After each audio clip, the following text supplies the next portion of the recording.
into the barrel, casually trailing a hand on the cylinder as he streams along just ahead of the crushing lip. John's signature move. He's one of the few guys who does this daredevil in the barrel thing, looking cool on a 50-footer. He's 26 years old, one of the top 10 big wave riders in the world. Jen hears the barrel roaring closed behind him, like a freight train or a stretched-out thunderclap. Jen smiles. Jen and John. John and Jen. Look at him, she thinks. This is it. This is why we do it. Nothing we'll ever do will match it. Not love, not sex, not being a mother or a father, not seeing God, not mountains of money, nothing. Nothing can touch this speed, this perilous grace, this joy, this high. Then it all goes wrong. The thick lip lunges forward like a leopard, taking him by the head and off his board. The sharp orange and black gun hangs in the air above him, the leash still fastened to John's ankle. Then the fins catch, and the board spears past John, missing him by inches. He's lifted high above the ribs of the wave, then pitched over the falls, pulled down by his board into the raging impact zone. Jen checks the next wave. Well, fuck, it's bigger than this one. Then steers the jet ski closer to the wall of whitewater that owns her husband. A bright red rescue helicopter swoops down, close enough to tear foam off the crest of that wave.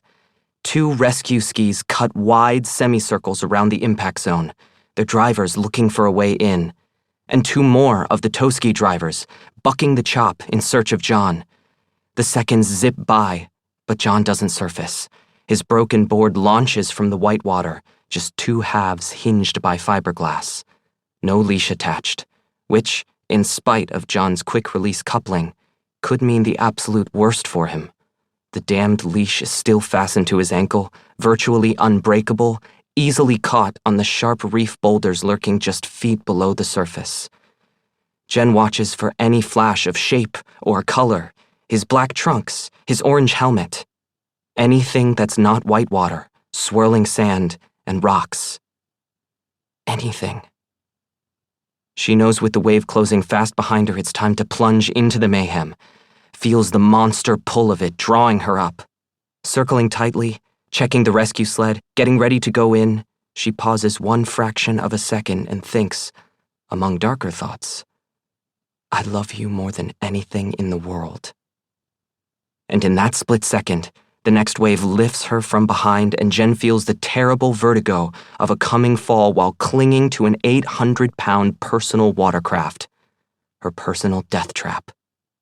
She cranks the ski throttle full open, digs a hard U-turn into the face of the wave, jumps the lip, and flies over. She's midair again on the smoking contraption. Below her, no John in sight. Just his shattered board bouncing in the foam on its way to shore. She lands behind the wave and speeds a wide arc to something like safety. Rooster tails to near where John went down. Can't get all that close. She's lost precious time, precious seconds, a lot of them. She grinds through the whitewater as best she can, crisscrossing the worst of it.